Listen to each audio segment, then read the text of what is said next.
burburkii iyo dagaaladii sokeeye ee ka qarxay dalkeenna horaantii sagaashameeyadii waxa uu sabab u noqday in Soomaali badan ay u qaxaan dalalka dariska ah iyo dalalka galbeedka dhaca iyagoo baadigoob ugu jira gabaad ay ka helaan nolol iyo quud. dadkaasi waxaa ka soo dhex baxay haldoor iyo haliyeeyo magacooda iyo magaca Soomaaliyeedba ku xardhay baalal dahab ah una soo hooyay dalalkii ay qaxootinimada iyo gabaadka u tageen sharaf iyo maamuus gaar ah. waxay ka soo muuqdeen masraxyo iyo fagaarayaal ay dhif iyo naadir ahayd inay ka soo muuqdaan dadka madowga ah. qaybtood waxay qabsadeen maamulka iyo talada dalalkii ay shalay qaxootiga ka ahaayeen iyagoo lafdhuungashay ku noqday qaybo badan oo ka mid ah hogaamiyeyaasha adduunka ugu awoodda badan. muuqaalkan daawadayaal wuxuu bilow u yahay muuqaalo taxanayaal ah oo aan ku eegayno guulaha haldooro ka mid ah haldoorada Soomaaliyeed ay ka xaqiijiyeen dibadda, kuwaasi oo ay duruuftu badday inay ka qaxaan dhulkoodii laakiin aan isku dhiibin dabeelaha iyo duruufaha arxanka daran ee ay leeyihiin gaajada iyo qaxootinimadu. inagoo muuqaalkeenna maanta uga hadlayna sheekada da'yar Soomaaliyeed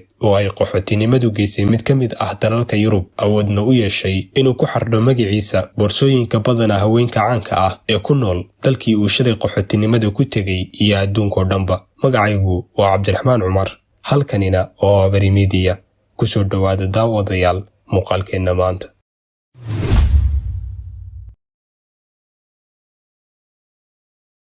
We make bags for Oprah Winfrey, Hillary Clinton, Jane Fonda. Hillary Clinton, Oprah Winfrey iyo Jane Fonda marka laga yimaado inay ka siman yihiin dumarka ugu caansan uguna saameynta badan Mareykanka, waxaa jira hal sumad oo ay ka siman yihiin iyaga iyo haween kale oo caan ah, taasoo ah inay haystaan mid ka mid ah boorsooyinka uu farsameeyey hal-abuurahan da'da yar ee lagu magacaabo Cumar Muuniya. I'm a bag designer. I'm born in Somalia, in Mogadishu. Cumar wuxuu ku dhashay dalka Soomaaliya, laakiin sidoo kumanaan dhalinyaro ah oo dhashay xilligaasi nasiib uma yeelan inuu ku qaato carruurnimadiisii dalkiisa hooyo. markii uu 9 sano jirsaday waxay isaga iyo walaalihii saartay hooyadood doon ku wajahnay dalka Tanzania si ay uga dheeraadaan dagaaladii sokeeye ee xilligaasi ka dilaacay dalka. nasiib darro safarkaasi kuma wehelinin hooyadood oo uga hartay Soomaaliya, waxaana Cumar iyo walaalihii u bilowday hayaan dheer oo ay ugu boqoleen dal shisheeye oo aysan garanayn luqadiisa, sidoo kalena aysan u joogin hooyo iyo aabe gacan qabta. muddo yar kadib waxay mar labaad u hayaameen dalka Holland iyagoo saldhigtay dalkaasi, waana meesha ay ka bilaabmayso sheekada Cumar. The refugees are people like us, everyone. Yeah, we had a hard time. And now the government needs me. And that's the very easy example. Cumar oo ka hadlayay sheekada noloshiisa ayaa sheegay in markii uu tegay dalka Holland ay ku adkaatay noloshu maadaama aysan aqoon u lahayn luqadda looga hadlayay dalkaasi, taasoo ku kaliftay Cumar inuu waqti geliyo isbaridda luqadda si uusan ugu leecin duruufihii ku wareegsanaa xilligaasi. waana tallaabada uu ku guuleystay qaadideeda isagoo muddo yar gudaheed ku bartay luqadda Dutch-ka, wuxuuna bilaabay inuu shaqaysto isagoo xilli hore oo noloshiisa ahba ku guuleystay inuu ku tiirsanaado naftiisa, sidoo kalena uu gacan ka geysto nolol maalmeedka reerkiisa. waxaa hubaal ah in hooyadu ay tahay garab laga maarmaan ah oo uu qof walba u baahan yahay si uu guul uga gaaro noloshan isbedbedelka badan. inkastoo Cumar uu horaanta noloshiisa qurbaha ay kelinimo ku noolaayeen isaga iyo walaalihii, haddana waxaa ku soo biirtay hooyadood oo awood u yeelatay inay u soo boqosho bartii ay degganaayeen carruurteedu. Cumar wuxuu kala mid ahaa dadka qaxootiga ah ee ku noolaa dalka Holland iyo Yurub oo idil fikradaha foosha xun ee ay ka aaminsanaayeen dadka u dhashay dalalkaasi, dad mashaqaystayaal ah waxba aan soo kordhinayn, sidoo kalena culays ku ah dhaqaalaha dalkooda ayay ka aaminsanaayeen Yurubiyaanka qaxootiga, taasoo ka dhigtay Cumar iyo dadkii la midka ahaaba kuwo wajaha caqabad. laakiin caqabadahaasi kuma noqon Cumar mid uu ku hakado.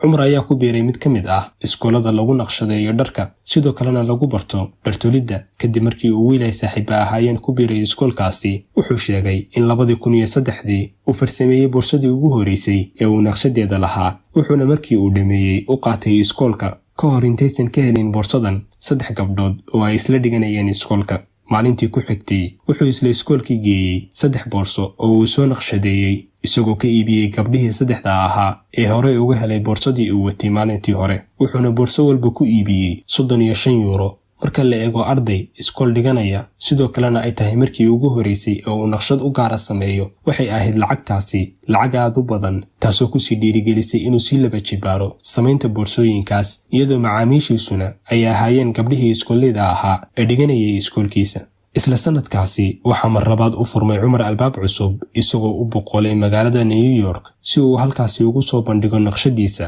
mid ka mid ah goobaha ugu waaweyn adduunka ee lagu iibiyo boorsooyinka wuxuuna isla sanadkaasi helay abaalmarinta ardayga ugu fiican iskuulkiisa abaalmarintani ayaa horudhac u ahayd abaalmarino badan oo uu ku guuleystay Cumar sida abaalmarinta suuqgeeyaha ugu fiican sidoo kalena abaalmarinta ganacsadaha ugu fiican ee ay da'diisu ku hooseyso 25 sano iyo sidoo kale abaalmarinta hal-abuurihii ugu hal-abuurka wanaagsanaa sanadkii 2011 sidoo kale waxaa u dheerayd Cumar abaalmarin ay guddoonsiisay boqortooyada dalkaasi taasoo ka dhigtay xilli hore oo noloshiisa ahba mid xaqiijiya magac iyo maamuus uusan xaqiijin qof kale oo ajnabi ah oo ku soo galay dalkaasi Holland qaxootinimo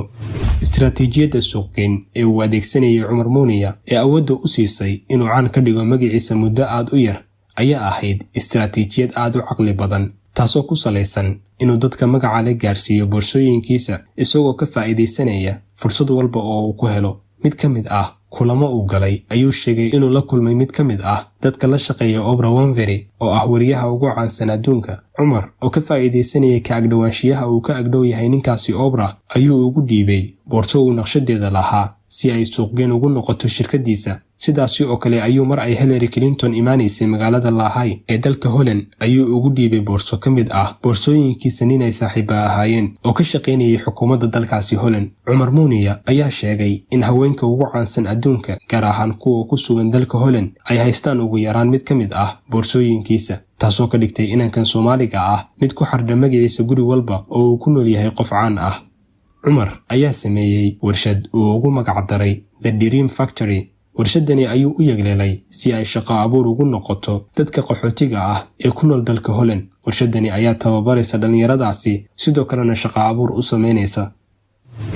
waxaa laga yaabaa daawade inaadan horay u maqlin sheekada Cumar Muuniya waxaana hubaal ah inuu ka mid yahay kumanaan dhalinyaro shalay ay rasaastu ka hayaamisay dalkeenii laakiin maanta dalalkii ay qaxootinimada u aadeen ka sameeyay guulo aad u waaweyn magaca Cumar Muuniya wuxuu ka mid yahay magacyada ama calaamadaha ganacsi ee ugu qaalisan dalka Holland boorsooyinka uu sameeyana qaybtood waxay ku fadhiyaan lacaga ka badan 200 oo euro halkii boorsaba ama haddii aan si kale u dhaho $230 boorsadiiba ma ahan shakhsi aan sheekadiisa naqaan balse haddii aad ku qortid magaciisa aaladda wax laga baaro waxaad helaysaa kumanaan maqaal iyo qormo oo ka hadlaya sheekada guusha inankan Soomaaliyeed laakiin dhammaantood ka siman inay yihiin website ajnabi ah waxaa hubaal ah in sheekada Cumar ay inagu beerayso dhiiranaan ina tusaysana in haddii aad u dhabar adeegtid xaqiijinta riyadaada uusan jiri doonin darbi ku celinaya xitaa haddii aad tahay qaxooti dalkiisii ka soo carraabay